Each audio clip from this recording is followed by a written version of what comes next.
Video शुरू करने से पहले बस 5 सेकंड के लिए अपनी आंखें बंद करो। कल्पना करो कि साल 2050 है। आप सोकर उठते हैं और प्यास से गला सूख रहा है। आप किचन का नल खोलते हैं लेकिन वहां से पानी नहीं बल्कि एक हिस हिस करती सूखी हवा निकलती है।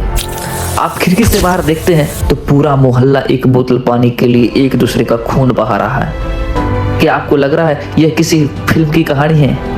नीति आयोग की रिपोर्ट को उठाकर देख लेना। दिल्ली, बेंगलुरु और चेन्नई जैसे 21 शहर डे 0 की तरफ बढ़ रहे हैं, यानी वो दिन जब इन शहरों के नलों में आखिरी बूंद भी नहीं बची।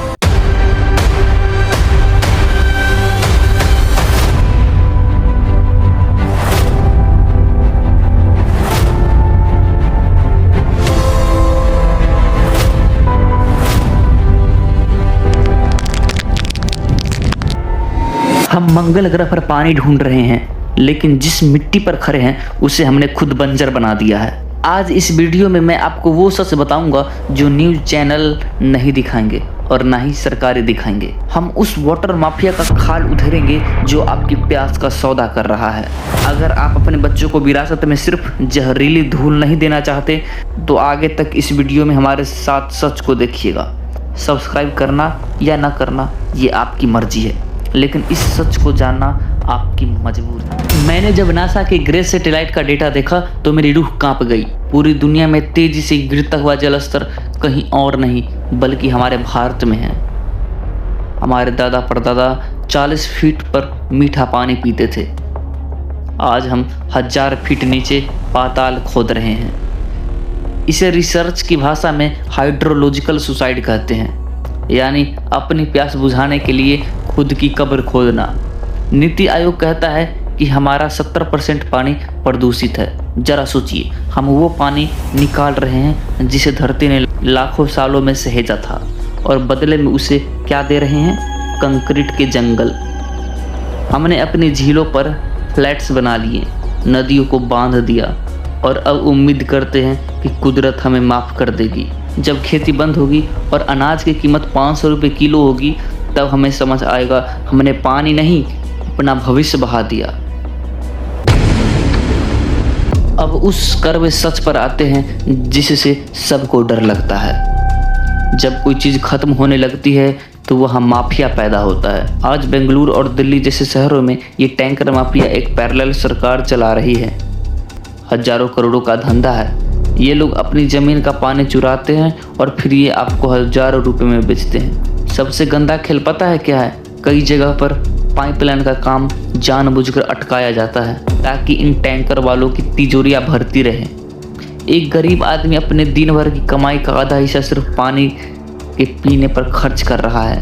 क्या यह डेवलपमेंट है, जहां पानी जैसा बुनियादी हक एक लग्जरी बन गया है? अगर हमने आज इस टैंकरों के पीछे सफ़ेद पोस्ट चेहरों को नहीं पहचाना तो कल ये आपकी प्यास की बोली लगाएंगे।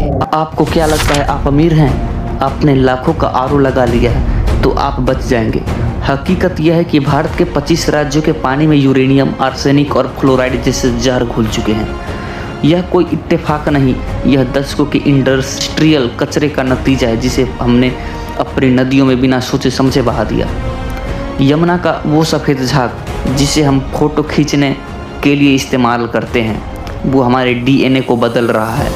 कैंसर और विकलांगता के मामलों उन इलाकों में सबसे ज़्यादा है जहां पानी प्रदूषित है।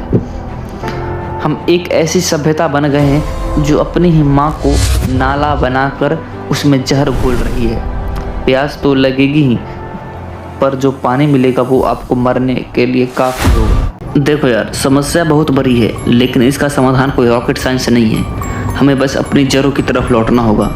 कभी इजराइल को देखा है? साला पूरा रेगिस्तान में बसा है लेकिन आज वो दुनिया को पानी बेच रहा है। क्यों? क्योंकि वहाँ के लोगों के लिए पानी की एक बूंद की कीमत उसके सैन्य के खून के बराबर है। उन्होंने टेक्नोलॉजी और अपनी जिद से रेगिस्तान को हरा भरा कर दिया, और हम आज भी अपने खेतों में वही पुराना फ्लड इरिगेशन कर रहे हैं। खेतों को पानी से लबालब भर देते हैं जिसमें से 80% पानी सूरज सोख लेता है या बर्बाद हो जाता है। मैं आपसे पूछता हूँ, क्या आप तैयार हैं अपना लाइफ स्टाइल बदलने के लिए? क्या आप तैयार हैं हर बारिश की उस एक बूंद को अपनी तिजोरी में बंद करने के लिए।